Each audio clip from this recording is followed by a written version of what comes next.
ಮನೆಯಲ್ಲಿ ಚೇಳು ಕಾಣಿಸಿಕೊಂಡರೆ ಅದು ಶುಭನ ಅಥವಾ ಅಶುಭನ ತಪ್ಪದೆ ತಿಳಿದುಕೊಳ್ಳಿ. ಈ ವಿಡಿಯೋದಲ್ಲಿ ಅದರ ಸಂಪೂರ್ಣ ಮಾಹಿತಿಯನ್ನ ತಿಳಿಸ್ಕೊಡ್ತಾ ಇದ್ದೀನಿ, ಬನ್ನಿ.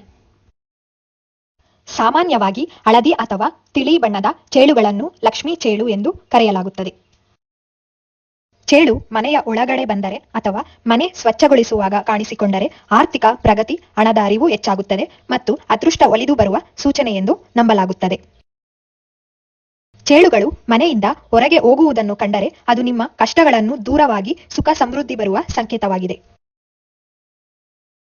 ಕಪ್ಪು ಬಣ್ಣದ ದೊಡ್ಡ ಚೇಳುಗಳು ಪದೇ ಪದೇ ಮನೆಯಲ್ಲಿ ಕಾಣಿಸಿಕೊಂಡರೆ ಅದು ವಾಸ್ತು ದೋಷ ಅಥವಾ ಜಾತಕದಲ್ಲಿ ರಾಹು ಕೇತುಗಳ ನಕಾರಾತ್ಮಕ ಪ್ರಭಾವವನ್ನು ಸೂಚಿಸಬಹುದು. ಇದರಿಂದ ಅನಗತ್ಯ ಖರ್ಚುಗಳು ಅಥವಾ ಆರೋಗ್ಯದಲ್ಲಿ ಸಮಸ್ಯೆಗಳು ಉಂಟಾಗಬಹುದು.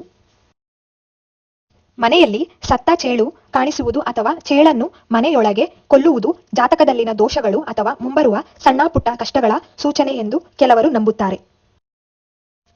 ಕನಸಿನಲ್ಲಿ ಕಪ್ಪು ಬಣ್ಣದ ಚೇಳುಗಳನ್ನು ನೋಡಿದರೆ ಇದು ನಿಮ್ಮ ಜೀವನದಲ್ಲಿ ನಿಮಗೆ ಯಾವುದೋ ಒಂದು ಜವಾಬ್ದಾರಿಯುತ ಕೆಲಸ ಸಿಗುತ್ತದೆ ಎಂಬ ಸೂಚನೆ. ನೀವು ಮಾಡುತ್ತಿರುವಂತಹ ಕೆಲಸದಲ್ಲಿ ಆಗಿರಬಹುದು ಅಥವಾ ಯಾವುದಾದರೂ ಒಳ್ಳೆ ಸ್ಥಾನ ಸಿಗಬಹುದು ಅಥವಾ ನಿಮ್ಮ ಕುಟುಂಬದಲ್ಲಿ ನಿಮಗೆ ಯಾವುದೋ ಒಂದು ಜವಾಬ್ದಾರಿಯುತ ಕೆಲಸ ಕೊಡಬಹುದು. ಮುಂದೆ ಬರುವ ದಿನಗಳಲ್ಲಿ ನಿಮಗೆ ಒಳ್ಳೆ ಲಾಭ ಹಾಗೂ ಒಳ್ಳೆ ಹೆಸರು ಬರಬಹುದು ಎಂಬ ಈ ಕನಸಿನ ಸೂಚನೆ.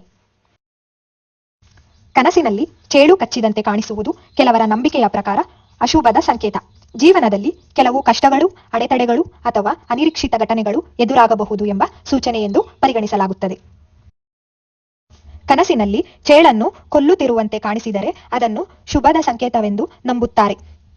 ಬಹುಕಾಲದಿಂದ ನಿಂತು ಹೋಗಿದ್ದ ಕೆಲಸಗಳು ಮತ್ತೆ ಮುಂದುವರೆದು ನಿಮ್ಮ ಕಾರ್ಯಗಳು ಯಶಸ್ವಿಯಾಗಿ ಪೂರ್ಣಗೊಳ್ಳುವ ಸೂಚನೆ ಎಂದು ಹೇಳಲಾಗುತ್ತದೆ.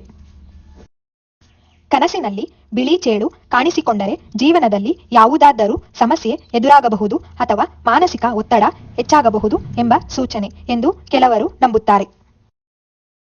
ಈ ವಿಡಿಯೋ ನಿಮಗೆ ಇಷ್ಟವಾಗಿದ್ದಲ್ಲಿ ಲೈಕ್ ಅಂಡ್ ಶೇರ್ ಮಾಡೋದನ್ನ ಮರಿಬೇಡಿ ಹಾಗೂ ಇನ್ನಷ್ಟು ವಿಡಿಯೋಗಳಿಗಾಗಿ ನನ್ನ ಚಾನಲ್ ಅನ್ನು ಸಬ್ಸ್ಕ್ರೈಬ್ ಮಾಡಿ. ವಂದನೆಗಳು.